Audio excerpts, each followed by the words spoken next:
kau suatu negara.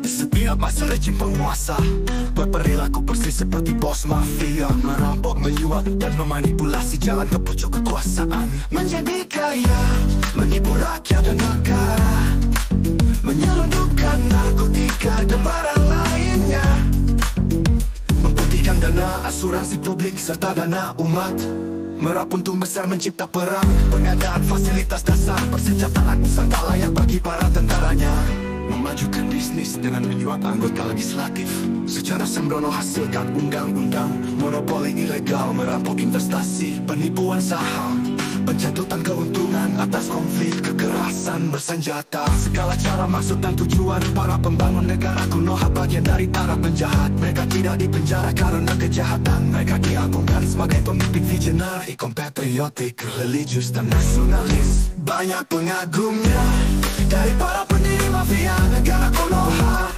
agar organisasi kriminal bermula pada pergantian rejim penguasa sebelumnya. Saat gelombang rakyat dipekerjakan yang tidak diinginkan investor, bekerja keras di perkebunan, pertambangan dan infrastruktur, dibatasi rumahnya, diperlakukan dengan cemoohan, dan dikerdilkan kualitas kedaulatan manusia.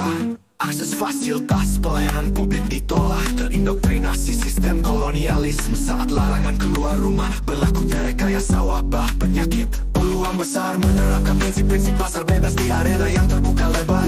Di akhir larangan, penguasa mengaturnya buah dari operasi senyap, menjalankan seperti perusahaan multinasional layaknya Viyoshi yang bersalin rupa menjadi lembaga perusahaan dunia. Neokolonialisme dan neokapitalisme tak terkendali merupakan panutan bagi rejim penguasa seperti bos mafia.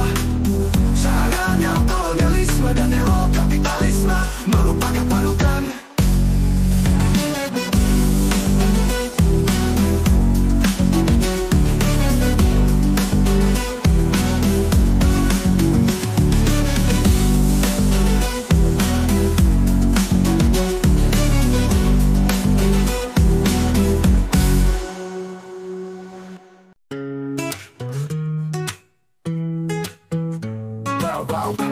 Masa lalu para pendiri kapitalisme dalam suatu negara, di setiap masa rejim penguasa berperilaku persis seperti bos mafia, merampok, menyuap dan memanipulasi jalan ke pucuk kekuasaan, menjadi kaya, menipu rakyat dan negara, menyelundupkan narkotika dan barang lainnya, memutihkan dana asuransi publik serta dana umat, merap untung besar mencipta perang, pengadaan fasilitas dasar persenjataan serta layak bagi para tentaranya, memajukan bisnis dengan menyuap anggota legislatif, secara sembrono hasilkan undang-undang, monopoli ilegal, merampok investasi, penipuan saham, pencatutan keuntungan atas konflik kekerasan bersenjata. Segala cara, maksud dan tujuan para pembangun negara Konoha bagian dari para penjahat. Mereka tidak dipenjara karena kejahatan, mereka diagungkan sebagai pemimpin visioner, ikon patriotik, religius dan nasionalis. Banyak pengagumnya dari para pendiri mafia negara Konoha.